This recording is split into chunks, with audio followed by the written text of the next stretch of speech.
Postmodernism and their views on the family. So the postmodernist approach to the family is the key thing is that postmodernism is not macro or micro. It is influenced by social action, so it highlights individualism, agency, freedom, but it's not a social action approach, and it's not conflict or consensus. The key things they highlight is that we have a fragmented society, our identity is fragmented, we have more diversity, we can pick and mix and choose what we want. There's an increase in risk or risky society is rapidly changing. And the key thing, as I mentioned before, more equality in society, but that comes with risk. And this theory focuses on changes in contemporary society. So it is really the only theory that we can look at that tries to explain elements of globalization. Now, as a theory, it's also interesting where it comes in the period of time. So we've got industrialization at one end and we are at the other end of this time scale. Now, all the modern theories, functionalism, Marxism, feminism, New Right, social action, they all exist in the modern era, and they're all viewing society in the same window of time. So they're all criticizing, commenting on the same version of society, the modern society. Postmodernism, as you can guess, is looking at society but in a different period of time, and it's really the only theory that focuses on postmodern contemporary society. Now, when it comes to their thinkers, we've got Beck and Gernsheim, who highlight that there's this individualization thesis. Traditional bonds, customs, values, beliefs have all lost significance. They're not as influential to us today. That leads to more choice in how we construct our relationships, the family types we have, the individuals we have in those families, and the roles we have within those families. And this has all been facilitated by changes in technology, in society, such as contraception, reproductive technology like IVF, women's greater economic independence, surrogate mothers, sperm donors, policy changes, and a greater acceptance of same-sex relationships.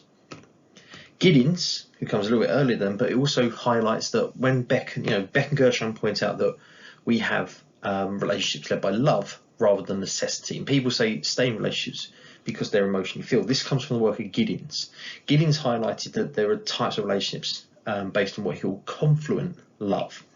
So where couples stay together as long as they both feel the relationship is fulfilling, and it's no longer based on this idea of romantic love, like the happy ever after love, and love is, relationships are forever. So you stay in a relationship as long as it is beneficial to you. This has led to also changes in development of pure relationships. So you stay together for personal, intimate reasons rather than because of societal norms. So again, it's more about the idea of relationships based on choice and need and what you get from them rather than social norms and expectations. We also see plastic sexuality being a key element of this. So contraceptives have allowed sexual interaction and intimacy without the repercussions of children. So again, that's changing relationships to plastic sexuality, but also it has connections to stuff we've looked at in other areas like serial monogamy and families of choice. So FOC, families of choice. And then lastly, Beck. Now again, Beck sort of come right at the beginning. So in 2004, Beck created a book. I'm not going to try and pronounce the German saying there, but essentially Risk Society, and it talks about how we have greater choice, greater freedom, and this has led to more risk and instability in society. And again, this is all compared to the modern era where there was greater stability. What Beck talked about in 1986 was also this idea of zombie categories.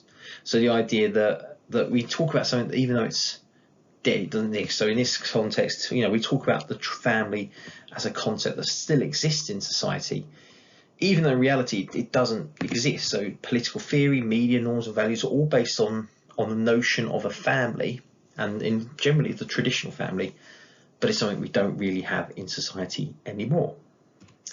And then just to play devil's advocate, just in light of all this suggestion of choice and diversity and freedom and flexibility, I wanted to highlight these bits of data from the Office of National Statistics. So the first pie chart looks at family types, common family household types, and you can see the biggest chunk on that pie chart is coupled households, which makes up the majority. And then on the bar graph, again, most couples, married partners with children. So this challenges the postmodern notion that we have this choice and diversity. The reality is it's not always being used.